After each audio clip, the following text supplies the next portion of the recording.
Hi and welcome to Karl's Kick. My name's Craig McLean and I'm here today with Karl Bryan. In this edition we're going to talk about the quickest and easiest way to $1 million. Karl, do you want to explain? Yep. Okay, so essentially what we're talking about here is, you sit down with business owners all the time and, the elusive $1 million, right? Clearly it's an impressive number for us and anybody, but strictly speaking, that's the goal that they want to get to. $1 million of revenue, they feel like all of a sudden they would have quote unquote made it, and I don't disagree with that. But I will say this, I'd like to see the roadmap at which you got there before I decide your level of success. I'll put it this way. In fact, I was actually talking to a good friend of mine not long ago who I regard again as a reasonable sort of businessman. And in fact, his old man is a very reasonable sort of businessman, very successful. And the advice that he had given him is basically, look, something along the lines of this, okay? But create a inexpensive widget, get some traction in the marketplace, and brand the bejesus out of it. But once you get that, that one idea, make sure you grab it, you run with it, you systemize it, and run with it in the marketplace. Okay. And I don't want to say that I totally disagree with that, okay? Because for instance, say, a man named Gillette might have something to argue with me on this philosophy, right? So clearly they've done very well, made billions of dollars, not millions of dollars, selling very inexpensive widgets. But let me just explain. So there's a few different ways to go about it. So you can go out in the mighty marketplace and you can sell a $10 widget, and your goal, by the way, is 1 million. That's the basic premise here.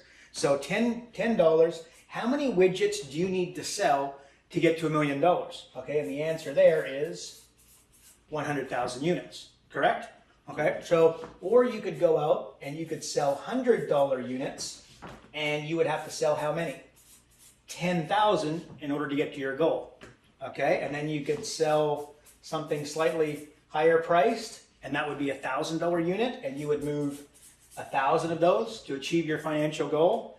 And you could move $10,000 units, and you would then need to move, 100 units to achieve your financial goal.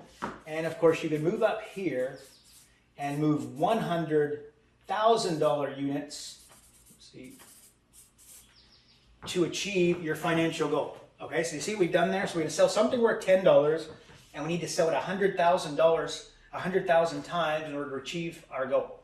Or we could find a $100,000 unit, and we could sell it 10 times and achieve our financial goal. Okay, and now my question is, without knowing what this widget is, okay, it can be razors, it can be anything, do you need dispatch? Do you need a secretary?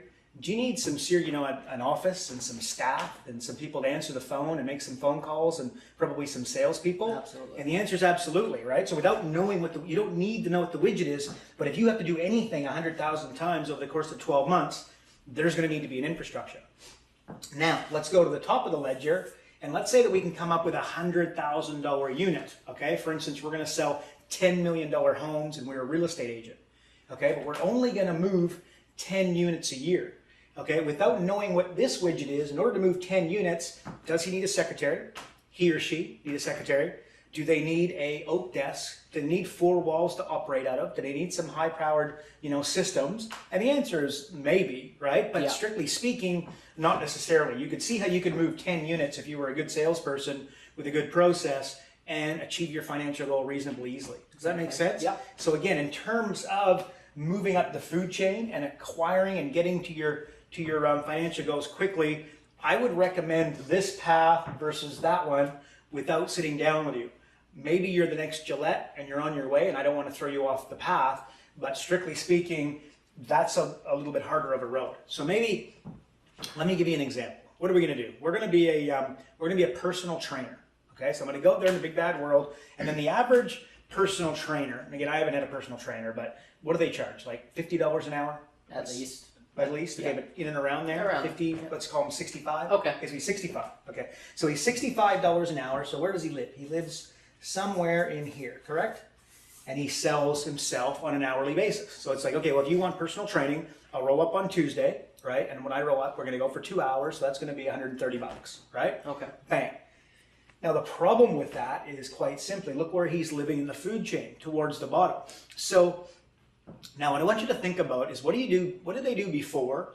What do they do during and what do they do after hiring a personal trainer? Like, Craig, let's use the example. You're going to hire a personal trainer. I'd like you to tell me a few things that you would do before, during, and after the process of deciding to lose weight. To lose weight, one, I'd buy supplements. Okay, supplements. Okay, so hang on. So this personal trainer could throw in supplements. He could put together a bit of a package. Could he put in supplements? Because you're going to do that anyways, yes, correct? Absolutely. And so is 90% of the other people out there hiring a personal trainer. Supplements, perfect. Okay. What else would you buy? I'd buy gym gear, clothing. Gym gear. Yep. Okay, maybe we could do this. Could we get you 2 outfits that fit now, and then work out what size you're going to ultimately be, and get you 2 sizes in the size that we want you to be? Oh, okay. Could we do that? Absolutely. And then could we put on the back of it, train with the best to be the best, and then go train with the best to be the best.com, and that becomes our domain name? Would that work pretty powerfully? Yes, absolutely. Okay, perfect. Okay, so bang. Yep. So all of a sudden, we're going to get 4 outfits. We've got supplements. What else would you buy, or what else would you do during the process of trying to lose some weight? I'd go on a diet. A diet? Yeah. Okay, so could we, again, apologies about the aesthetics of this, but could you put together 4 diets, okay? These are males over the age of 35. These are women over the age of 35. And then these are males under the age of 35. And these are females under the age of 35.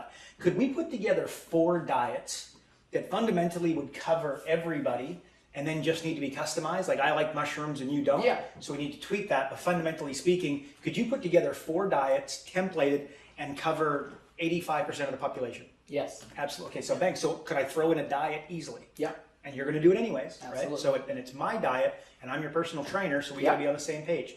What else? What's something else you could throw in? I'd buy a treadmill. A treadmill, because what if I come down on Tuesdays? I'm going to come and train you on Tuesday, Thursday, and Saturday, right? Is that all that you need to do during the week in order to lose the desired result? You're looking to lose 30 pounds in 60 days.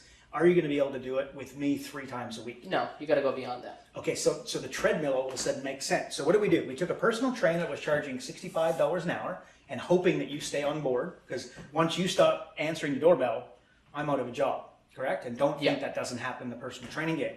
So you're going to throw in supplements. We're going to throw in 4 outfits with a cool slogan and our personal slogan. We're going to put... what else did we do? We did a diet. Yes. What about a stretching routine? Like, have you ever seen a baby?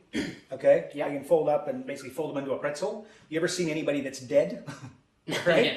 Okay. Rigor mortis. Yeah. Okay. Well, there's a connection there, right? So maybe stretching's not a bad idea. Okay. So again, could you follow in this premise? Could you put together 4 stretching routines that work for everybody? Yes. Absolutely.